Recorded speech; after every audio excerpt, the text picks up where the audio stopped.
fills the air. Figure Force, vlogging here and there and everywhere. YouTube videos without compare. They are the Figure Force. They are the Figure Force. Figure Force is the code name of 4 daring, middle-aged, highly obsessed toy vloggers. Its purpose, to bring toy reviews and nostalgia to YouTube, a video sharing website that allows users to upload, view, share and comment. Hi, I'm Rudy Zissou, and let's get Disneyfied.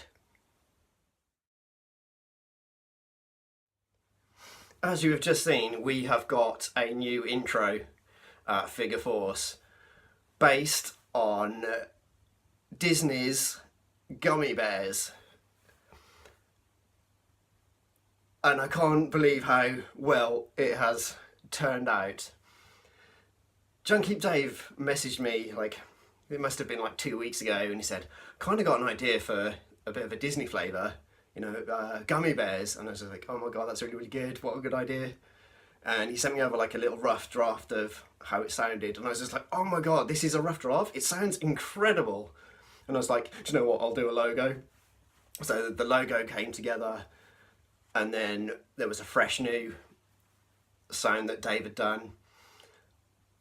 And I kind of said an off-the-cuff remark to Xortrider, and I said, you should totally draw us as the Gummy Bears.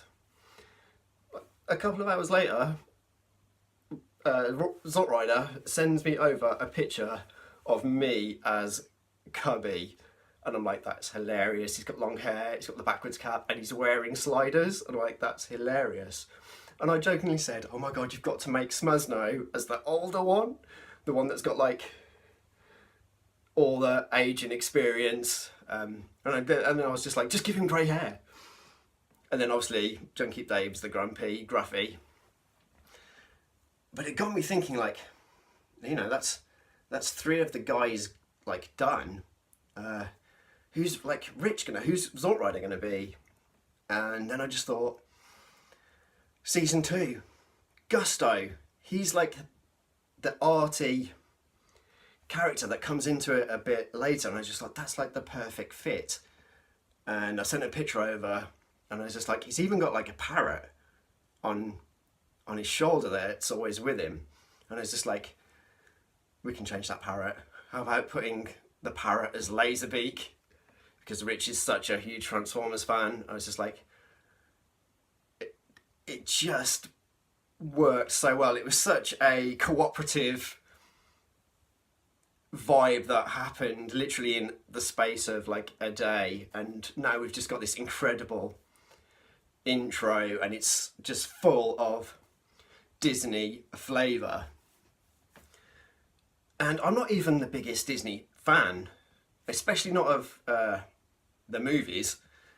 I like a couple of them here and there, and you know, one of my favourites is like The Black Cauldron, and that's, you know, the one that almost ruined Disney in the 80s. But that one's more like one of my favourites. It's just so dark, and I remember getting little figurines in cereal packets of Kellogg's cornflakes and trying to get those each time we got a new box of cereal. So, you know, not being the biggest Disney fan of the movies is one part, but I absolutely love the Disney cartoons of the late 80s and early 90s. DuckTales, Chip and Dale's Rescue Rangers, Tailspin, and Darkwing Duck. They're all, and Gummy Bears, they're all so incredible, and in some ways a lot more fun than the movies, because, you know, you're getting a weekly episode every time. And they, you know, Disney, there's no expense spared when it comes to the artwork and the fluidity and the storytelling within those cartoons, especially of that time. It's so good. You know, DuckTales is one of the best, and they've all got incredible theme tunes. It's not just DuckTales. You know, you've got the bouncy, jovial Gummy Bears, the woohoo of DuckTales, and then you've kind of got like that New Jack Swing of Darkwing Duck. You know, it's the early 90s when Darkwing Duck came out. And Darkwing Duck especially is my absolute favourite of all of them that came out. It's very stereotypical of the time, you know, it's early 90s. Their Batman the Animated series had come out, which was very noir inspired. The Alec Baldwin film, The Shadow, you know, it's got that elements of 1930s feel to it. And I was just like, oh God, I love Disney cartoons. They're so much fun. I should really get a representation. So here we have Disney's Darkwing Duck by Funko. And I'm not a Funko fan at all. I'm just not interested in the pops. They just don't really do anything for me. They're very, when you've seen one Funko, you've seen them all. But then when I realised they had done action figures, I was just like, oh yeah. And I saw that there was a launch pad and a Scrooge McDuck and a Baloo from Tailspin. And it's like, oh, the Baloo one from Tailspin is pretty cool. But I was just like, no, it's got to be Darkwing Duck. As I said, it's my favourite one of the ones that came out of that time period. His character is so well developed and he's so funny. The fact that they brought Launchpad from DuckTales a few years later into another show, and it's so comedic, and it just looks like the 1930s film noir, private eye superheroes, and this just looks like it jumped off the screen. And obviously I've not opened it yet, but I will do.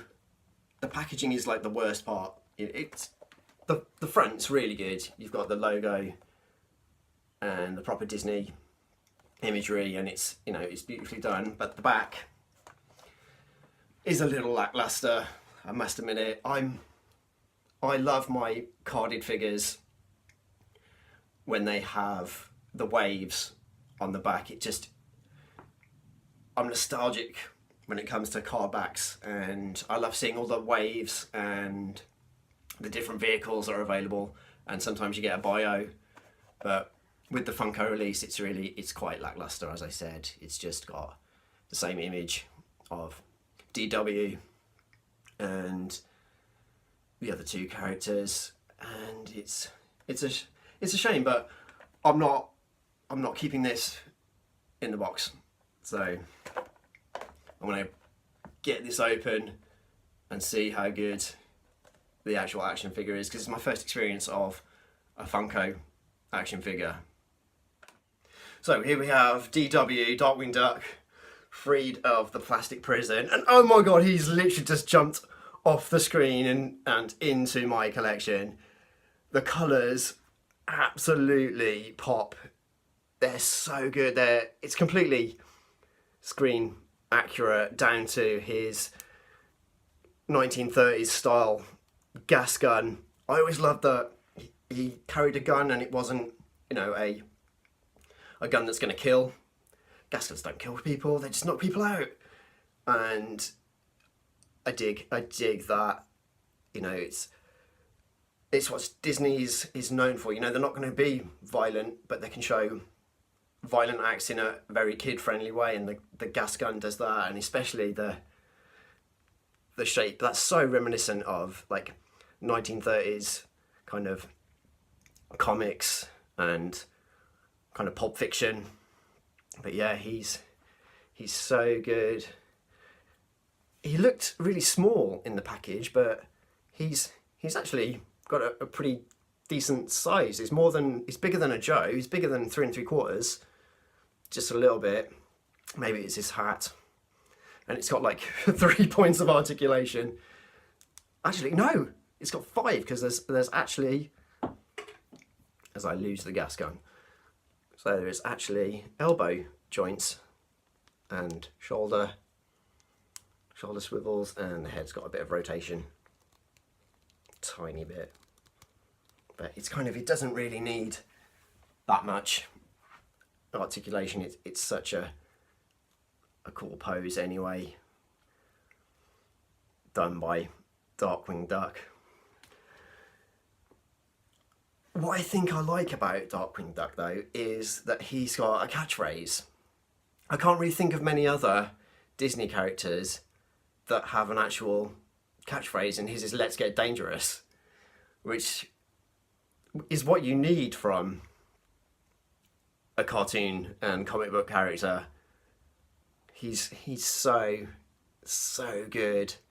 It's just, I can just imagine his voice, you know, it's voiced so well by Jim Cummings, the stalwart of Disney voice acting and many a computer game. It's just, you know, he's the voice of Tigger and Pooh and various other characters, Bonkers. It's incredibly good. So it's a vinyl cape, so it's nice and rubbery, so you could actually mould it into however you want.